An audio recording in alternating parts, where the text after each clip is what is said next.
It started as something barely noticeable, the kind of thing that a person dismisses without much thought. At first, it was just a black cat sitting on the street corner near Daniel's apartment building. He saw it one morning while heading to work, a sleek, shadowy creature perched on the curb, its golden eyes gleaming unnaturally in the dim morning light. It didn't move, didn't blink, just stared at him as he walked past. He barely gave it a second thought. Stray cats were everywhere in the city, weaving between alleys, digging through dumpsters, slinking under parked cars. This one was no different. Maybe someone fed it. Maybe it had a home nearby. But then he saw it again. Not just the next morning, but the morning after that, and the one after that. Always in the same spot, always watching. At first, Daniel ignored it.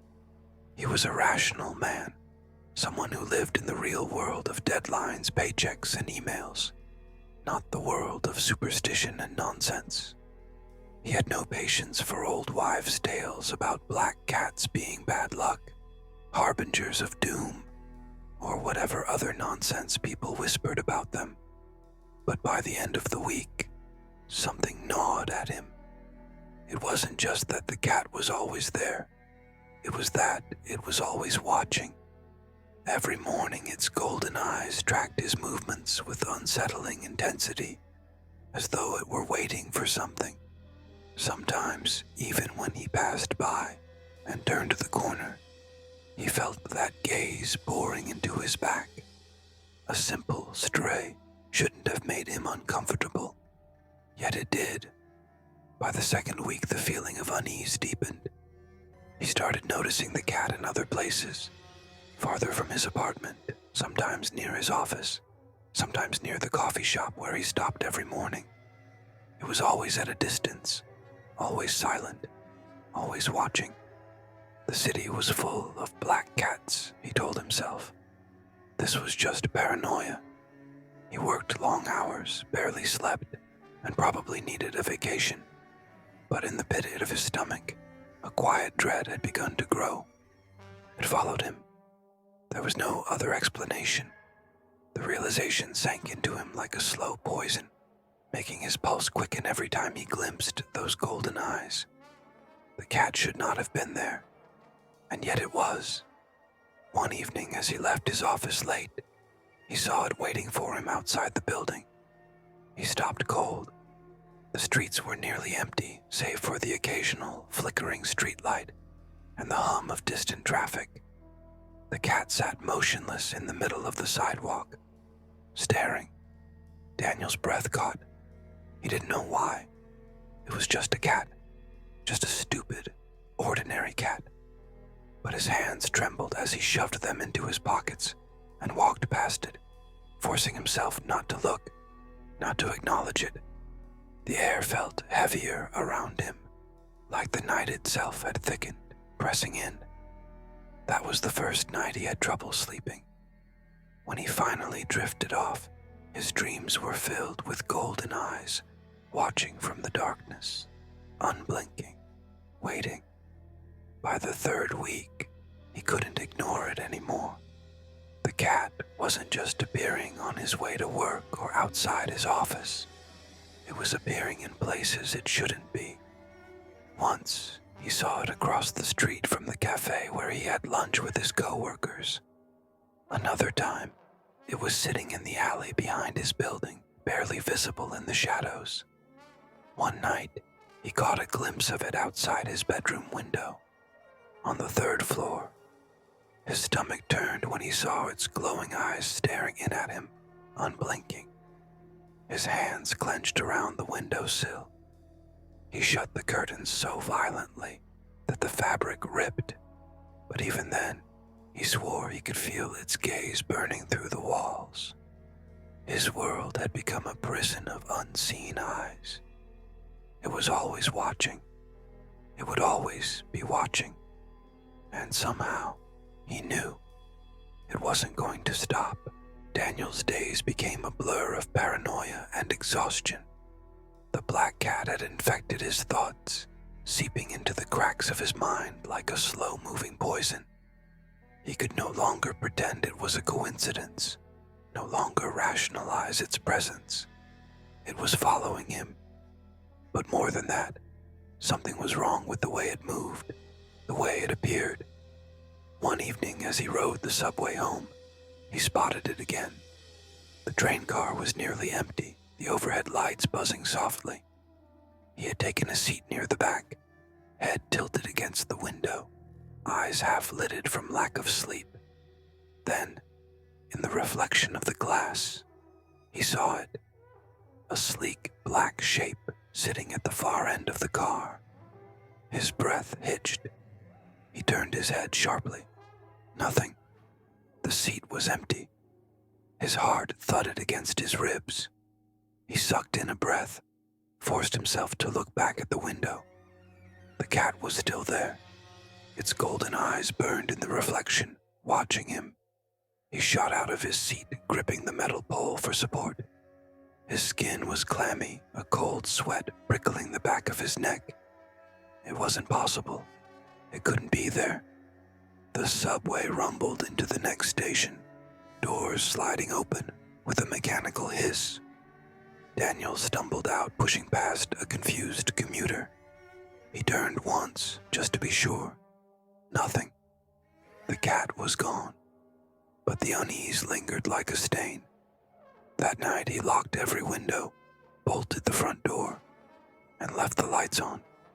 Sleep was a distant fantasy now, something he barely remembered.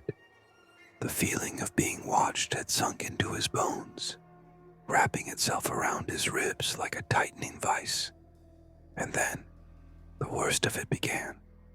The next morning, Daniel awoke with a start. His body ached from sleeping in a tangled mess of blankets, his mind foggy with exhaustion. He rubbed his eyes, stretched, and froze. The black cat was sitting on his chest. He stopped breathing. It was impossible. His apartment was locked. His windows were closed. There was no way. The cat's golden eyes stared into his. He lurched upright, throwing himself out of bed so violently that he hit the floor, gasping. His heart pounded, nausea twisting his stomach. When he turned back, the cat was gone. His bed was empty. The blankets were ruffled, sheets thrown askew, but no sign of the creature. Daniel's breathing came in ragged gulps. He pressed a shaking hand to his forehead, trying to ground himself. Maybe he had imagined it. Maybe he was losing his mind. But then he saw them.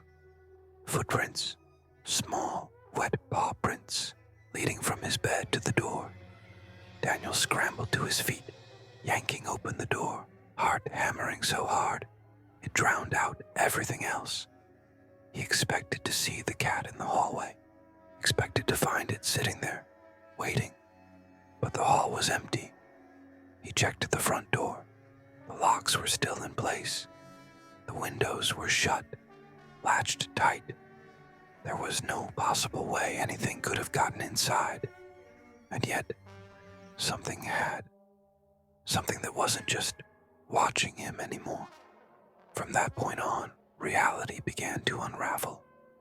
The black cat no longer lingered at a distance. It appeared in places it should never be. Once, Daniel opened his fridge to grab a bottle of water. And there, between the milk and leftover takeout, sat the cat. He slammed the door shut with a strangled gasp, chest rising and falling in panicked breaths. When he forced himself to look again, it was gone. Another time, he glanced at his reflection in the bathroom mirror, only to see the cat standing behind him. He spun around so fast, he knocked over his toothbrush holder. Nothing. There was never any proof, never any evidence beyond the growing paranoia rotting away at his sanity. It was breaking him. His co-workers noticed his change in demeanor. He was skittish, gaunt, flinching at shadows. They asked if he was okay, if he needed time off. He lied. What could he possibly say? A cat is following me. It appears inside my apartment. It watches me in my sleep. It stares at me from reflections that shouldn't exist. They would send him to a doctor. And maybe, he thought grimly, that wouldn't be such a bad idea. Except deep down he knew this wasn't something medicine could fix. One night, as Daniel sat curled on his couch, lights blazing in every corner of the apartment, he heard it, a faint, scratching sound. His breath caught in his throat. It was coming from inside the walls, soft, rhythmic, like tiny claws scraping against plaster. The sound moved, first near the kitchen, then the hallway, then his bedroom. Slow, deliberate. His pulse pounded in his ears. He pressed his back against the couch, gripping the cushions so tightly his knuckles went white. The scratching grew louder, closer, and then silence. Daniel swallowed hard. The quiet was worse than the noise. He exhaled shakily, forcing himself to stand. Every nerve in his body screamed for him to stay put, but he had to check. He had to know. Step by step, he approached his bedroom. The door was slightly ajar, the darkness beyond thick and suffocating. He hesitated, then reached out with a trembling hand and pushed. The door creaked open, revealing the dimly lit room beyond. And there, sitting in the center of his bed, was the cat. Not one cat, dozens. The room was filled with the black cats, their sleek bodies perched on every surface. His bed, his dresser, the windowsill. Their golden eyes glowed in the darkness, unblinking, unrelenting, watching. Daniel stumbled back, his breath coming in short, panicked gasps. His vision swam. This wasn't real. It couldn't be real. But as he turned to flee, a cold realization settled over him like a shroud. The cats weren't just watching him anymore. They were waiting. And somehow, deep in his bones, Daniel understood. Something was about to change. Something irreversible. Something he could never escape. Daniel ran. His legs felt like lead, his breath coming in ragged gasps. But he ran. Out of the bedroom, down the hall, past the empty living room, where shadows stretched impossibly long. His heart pounded against his ribs like a wild animal, frantic, desperate. The cats, so many cats, were still in his bedroom, watching, waiting. They hadn't moved, hadn't made a sound, but Daniel felt them in his bones. A silent, suffocating presence, pressing in from all sides. Something was wrong. Something was terribly, terribly wrong. He threw himself against the front door, fingers fumbling at the locks. His hands were slick with sweat, slipping against the metal. He twisted the deadbolt, yanked the handle. The door wouldn't budge. A sick, twisted sensation slithered into his stomach. No. He pulled harder, throwing his full weight against it. It didn't even rattle. It was as if the door wasn't real anymore, as if it had become part of the walls themselves, just another surface trapping him inside. The scratching sound returned, soft at first, a whisper of claws against wood. It came from all around him now, the walls, the ceiling, the floor. His breath hitched. A dull pressure settled over the room, warping the air, making it heavier. It felt thick, liquid, wrong. Then, in the corner of his eye, movement. Daniel turned, slow as death. At the end of the hallway, the shadows twisted. Darkness pooled and curled, folding into itself like ink spilling through water. Shapes emerged, shapes that shouldn't be there, shouldn't exist. They slithered along the floor, climbing the walls, writhing like living things. The golden eyes blinked open, dozens of them, staring out from the shifting black mass. Daniel choked on a scream. The cat cats were no longer separate creatures. They were one, a massive undulating shadow with too many eyes, too many bodies, shifting and folding into itself like a nightmare given form. And it was moving toward him. Daniel did the only thing he could. He turned and ran. His feet barely touched the floor as he bolted toward the bathroom, slamming the door shut behind him. His pulse thundered in his ears, his breaths coming in sharp, frantic gulps. He pressed his back against the door, squeezing his eyes shut. Wake up, wake up, wake up. A low, vibrating hum filled the air. Daniel's eyes snapped open. The mirror. The bathroom light flickered violently, casting the tiny space into a hellish, stuttering nightmare of shadows. But the mirror was wrong. His reflection wasn't looking at him. Number. It was looking past him. Daniel swallowed thickly, his throat tight, dry. His own face stared back from the glass, but the expression wasn't his. It was blank, hollow, and then, slowly, his reflection smiled. A slow, unnatural curve of the lips. A grin stretched just a fraction too wide, just a second too long. The light flickered again, and in that heartbeat of darkness, his reflection changed. It was no longer a man staring back at him. It was a cat, a sleek black cat sitting where his reflection should have been, golden eyes gleaming with something ancient and unreadable. Daniel's breath hitched in his throat. His limbs felt wrong. His fingers twitched, curling against the floor. His skin prickled, shifting, stretching. His bones ached, his spine bending in ways it shouldn't. A terrible, twisting sensation gripped him, like his body was unraveling, reshaping. He gasped, but the sound that escaped his throat wasn't a human sound. It was a low, rattling purr. His hands, no, not hands anymore, paws. He stumbled forward, limbs folding beneath him, body shrinking, curling into itself. His clothes pulled around him, massive, oversized. His vision sharpened, shifting to shades of shadow and movement. The bathroom floor was so much bigger now. The world had changed. Or rather, he had. Daniel turned his head, breath coming in panicked, shallow bursts. The mirror still showed him his reflection, but it wasn't his face. It was the cat. Daniel didn't know how long he stayed there. Minutes, hours, days. Time no longer made sense. His apartment was different now. The walls stretched endlessly, shadows pooling in places they shouldn't. His own home was a maze, vast and unknowable. And the others were there, the black cats.